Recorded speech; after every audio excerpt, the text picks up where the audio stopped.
आज हम पढ़ेंगे छायावाद के आधार स्तंभ कवि जयशंकर प्रसाद, उनके कृतित्व और उनके व्यक्तित्व के बारे में और उनकी रचनाओं के बारे में हम संक्षेप में चर्चा करेंगे। उसके बाद हम उनकी जो रचनाएं हैं, उनके नाटक कौन कौन से, उनके उपन्यास कौन कौन से और उनके जो प्रमुख काव्य संग्रह है और उनमें से कौन से काव्य संग्रह है जो हमारी पाठ्य पुस्तक में लगते हैं, उनके बारे में हम संक्षेप में चर्चाएं करेंगे।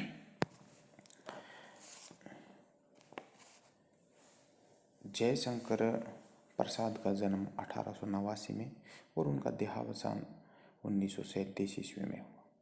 श्रीधर पाठक, अयोध्या सिंह उपाध्याय हरिऔध, मैथिली सेनगुप्त आदि कवि आधुनिक काल में खड़ी बोली को हिंदी कविता का माध्यम बनाने तथा हिंदी की खड़ी बोली कविता को सरस एवं मधुर बनाने का अच्छा प्रयास करते हैं।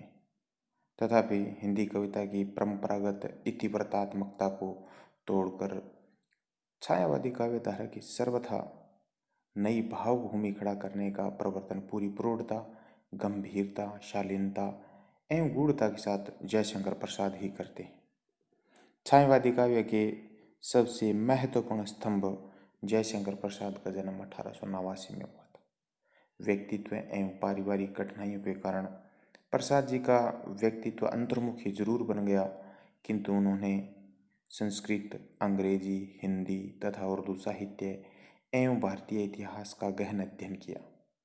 यद्यपि उन्होंने नाटक, कहानी, उपन्यास, आलोचना तथा कविता आदि विधाओं में उच्च कोटि का साहित्य रचा, तथापि वे मूलतः कवि हैं तथा उनका कामायनी नामक महाकाव्य छायावाद की ही नहीं, समूचे हिंदी साहित्य की एक कालजयी कृति है।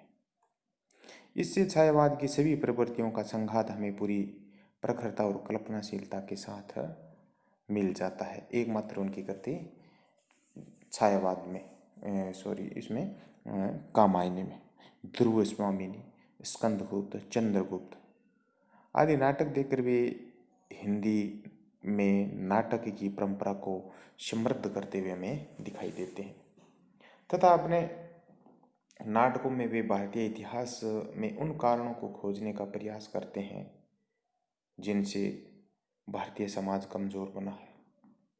कंकाल, तितली तथा इरावती उनके यथार्थवादी उपन्यास हैं। तो उनकी देवव्रत, सलीम, पुरस्कार, ममता, छोटा जादूगर और गुंडा जैसी कहानियां हिंदी कहानी को सर्वथा एक नया आयाम देती है। काव्य और कला तथा अन्य निबंध के गंभीर निबंध उनके आलोचनात्मक संसार का परिचय कराते हैं। पर प्रसाद जी मूलतः एक भावुक और कल्पनाशील कवि हैं। कामायनी, उर्वशी, वन मिलन, प्रेम राज्य, अयोध्या का उदार, कानन कुसुम, प्रेम पथिक, करुणालय, महाराणा का महत्व, झरना, लहर और आंसू उनके प्रसिद्ध काव्य हैं। उनकी कविताओं में प्रकृति का सचेतन उपादान है तो मानव के लौकिक एवं पारलौकिक जीवन की वैविध्यपूर्ण झांकी चित्रित की गई है।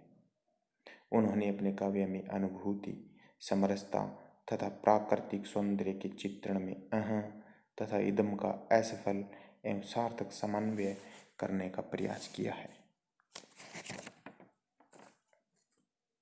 प्रसाद जी ने खड़ी बोली को ध्वन्यात्मकता, लाक्षणिकता, सूक्ष्मता प्रदान की तथा अपनी कविता में नए प्रतीक विधान तथा नए बिंब विधान द्वारा गहन अनुभूति को भावुकता तथा कल्पनाशीलता के साथ अभिव्यक्त किया।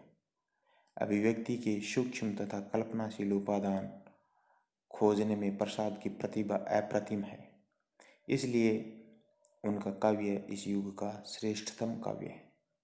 कामायनी उनकी कालजयी कृति है जिसमें वे जीवन के बुद्धिवाद के स्थान पर हृदय तत्व की प्रतिष्ठा पर बल देते हैं और वे सदैव शैव दर्शन के आनंदवाद तथा आधुनिक जीवन को सुखी बनाने का संदेश देते हैं।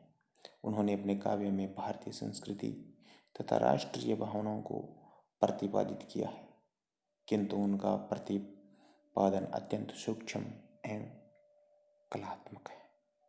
और उनके जो प्रमुख प्रसिद्ध जो नाटक हैं, इनका पहला नाटक जैसे प्रसिद्ध नाटक हैं उनके बारे में चर्चा करते हैं। चंद्रगुप्त है, स्कंदगुप्त है, ध्रुव स्वामिनी, अजातशत्रु, जन्मेजय का नायक।